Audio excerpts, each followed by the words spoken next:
একবার দুটি বাচ্চা এবং তাদের সৎ মাকে নিয়ে একটি কাঠকাটা ছিল। ছেলের নাম হ্যান্সেল এবং মেয়েটির নাম গ্রেটেল। তারা এত খারাপভাবে বাস করত যে কখনো কখনো খাওয়ারও কিছু ছিল না।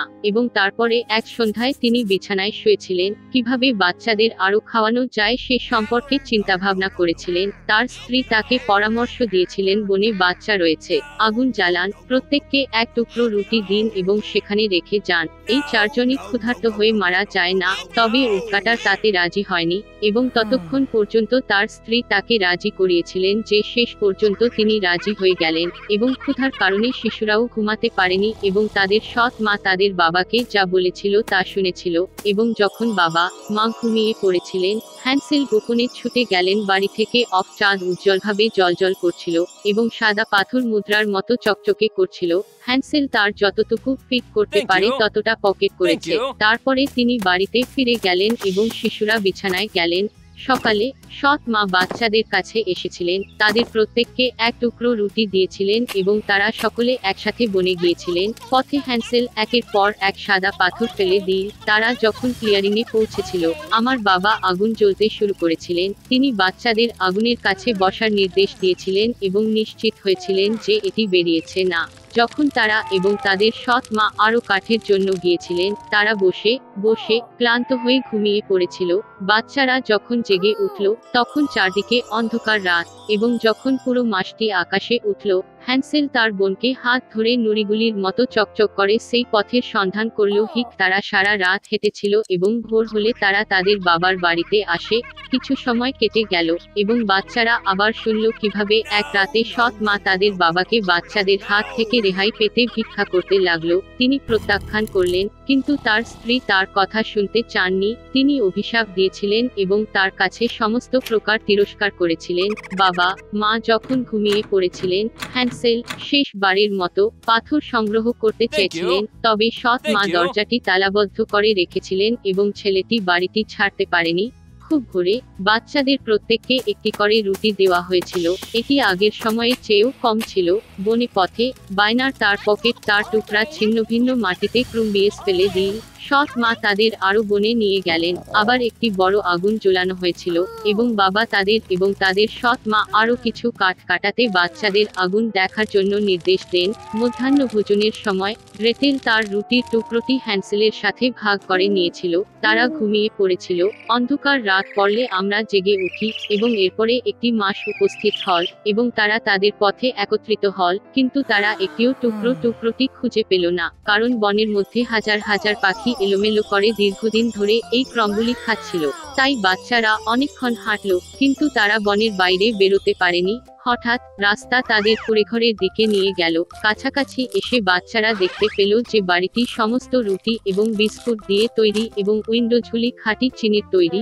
হ্যান্সেল উপরে উঠে ছাদের একটি টুকরো ছিল, আর তখন কুঁড়েঘরের দরজা প্রশস্তভাবে খুলে গেল, আর বৃদ্ধা এক টুকরো করে ঝুঁকে পড়ল। ক্যাম্প হ্যান্সেল এবং গ্রেটেল এতটাই ভয় পেয়েছিল যে তারা এমনকি তাদের হাত থেকে তাদের তীরবিদগুলি ফেলে দেয়। এবং বুড়ো মহিলা সদয় ছিল এবং তাদের কুঁড়েঘরে তাদের আমন্ত্রণ জানিয়েছে। টেবিলে ইতিমধ্যে প্রচুর খাদ্য ছিল, দুধ, কুকিজ, আপেল এবং বাদাম। রাতের খাবার শেষে বৃদ্ধা শিশুদের জন্য দুটি পরিষ্কার বিছানা তৈরি করেছিলেন এবং হ্যান্সেল এবং তার বোন ভেবেছিলেন তারা স্বর্গে রয়েছে।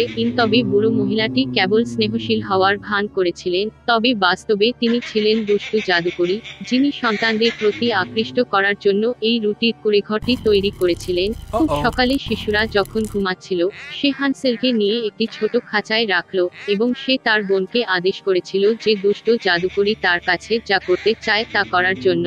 বুড়ো মহিলা ছেলেটিকে পরে খাওয়ার জন্য মোটা করার সিদ্ধান্ত নিয়েছে। সুতরাং গ্রেটেল হ্যান্সেলের জন্য সবচেয়ে সুস্বাদু খাবার রান্না করা শুরু করেছিল এবং সে নিজেই বাকি কিছু ছাড়া কিছুই পেল না।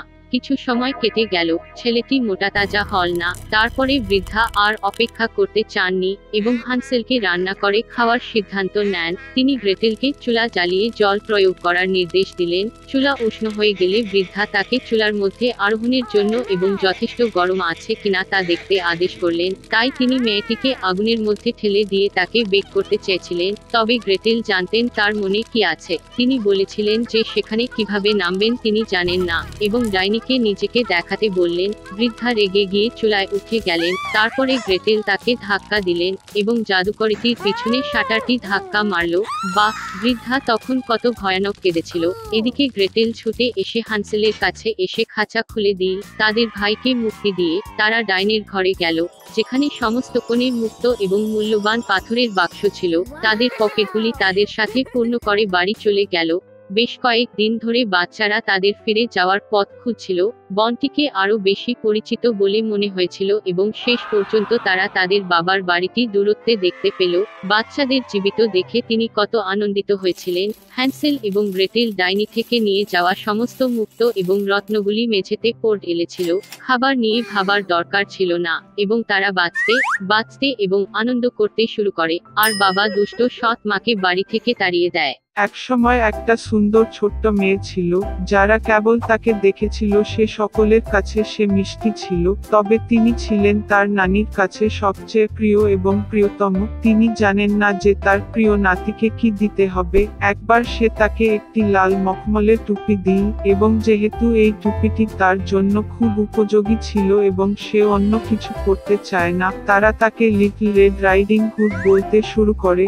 একবার তার মা তার নানির কাছে এক টুকরো পিঠা এবং এক বোতল ওয়াইন নিতে বললেন। তারা বলে যে সে অসুস্থ এবং দুর্বল, এটি তার ভালো কাজ করবে। তিনি আমার মাকে রাস্তা থেকে পালাতে না যেতে আদেশ করলেন, না হলে সে পড়ে গিয়ে বোতলটি ভেঙে ফেলবে এবং তারপরে দাদি কিছুই পাবে না। এবং যখন সে তার দাদির কাছে আসে, যাতে সে তাকে হ্যালো বলতে ভুলবেন না, লিটল রেড রাইডিং হুড মান্য করেছেন, উপহারগুলি নিয়েছেন এবং যাত্রা শুরু করলেন। এবং আমার দাদি গ্রাম থেকে আধা ঘন্টা হাঁটার আগেই বনের পিছনে বাস করতেন এবং লিটল রেড রাইডিং হুড বনের মধ্যে প্রবেশের সাথে সাথে তার একটি নেকড়ের সাথে দেখা হয়েছিল।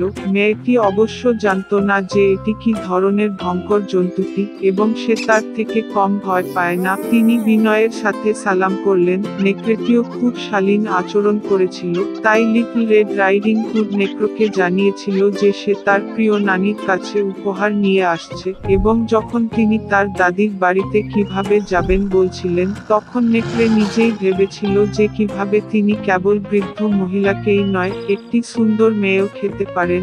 এবং তারপরে নেকড়ে ছোট্ট রেড রাইডিং হুডকে সুন্দর ফুল দিয়ে একটি বিশাল ঘাট দেখানোর কথা ভাবল।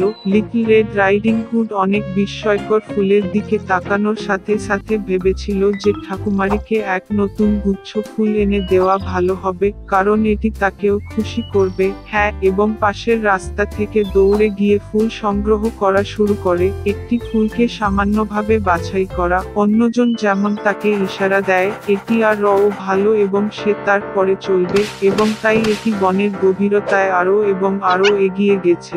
আর নেকড়ে সোজা দাদির বাড়ির দিকে ছুটে এসে দরজায় নক করলো।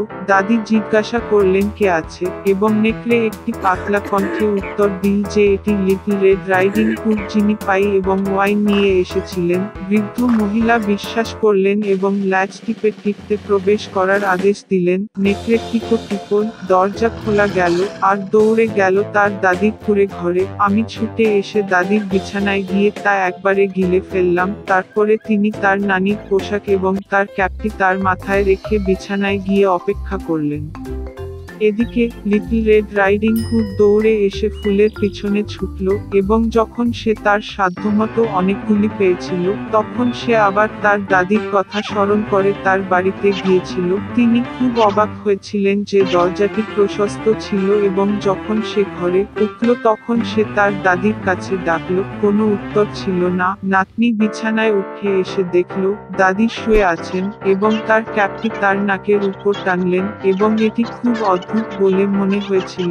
লিটল রেড রাইডিং হুড বিস্ময়ের সাথে জিজ্ঞাসা করলেন যে দাদির এত বড় কান কেন, এবং নেকড়ে একটি নানির কণ্ঠে উত্তর দিয়েছে, আরো ভালো শুনতে। তারপরে লিটল রেড রাইডিং হুড দাদির এত বড় চোখ কেন জিজ্ঞাসা করলেন, আপনাকে আরো ভালোভাবে দেখতে, নেকড়ে উত্তর দিল, আর বাহু এত বড় যে ধরতে পারা সহজ। এবং যখন লিটল রেড রাইডিং হুড নেকড়ের মুখটি দেখেছিল এবং কেবল জিজ্ঞাসা করেছিল যে দাদি দাদির কেন এত নোংরা বড় মুখ আছে। নেকড়ে তার উপর ঝাঁপিয়ে পড়েছিল, আর্তনাদ করে, তাই আমি আপনাকে খেতে পারি। এবং কিভাবে তিনি কম্বলের নিচে থেকে লাফিয়ে বেরিয়ে গেল এবং দরিদ্র মেয়েটিকে গ্রাস করলেন। এইভাবে যথেষ্ট পরিমাণে থাকার পরে নেকড়ে আবার বিছানায় গেল, ঘুমিয়ে পড়ল এবং তার যতটা সম্ভব শামুক করা শুরু করলো।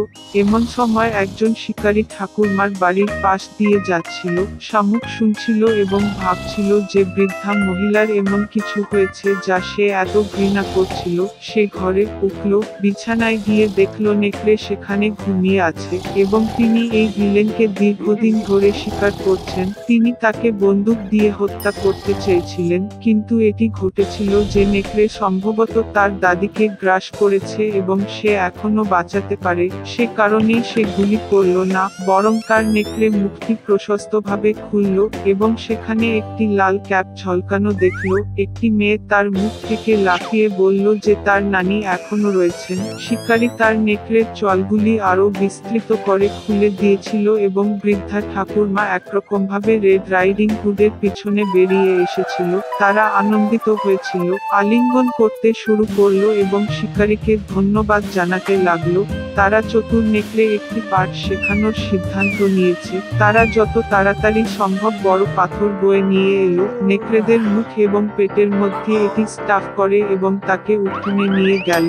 নেকড়ে যখন ঘুম থেকে জেগে উঠল তখন সে শিকারীটিকে দেখতে পেল এবং পালাতে চলেছিল, কিন্তু পাথরের বোঝা বহন করতে না পেরে সে মাটিতে পড়ে গেল।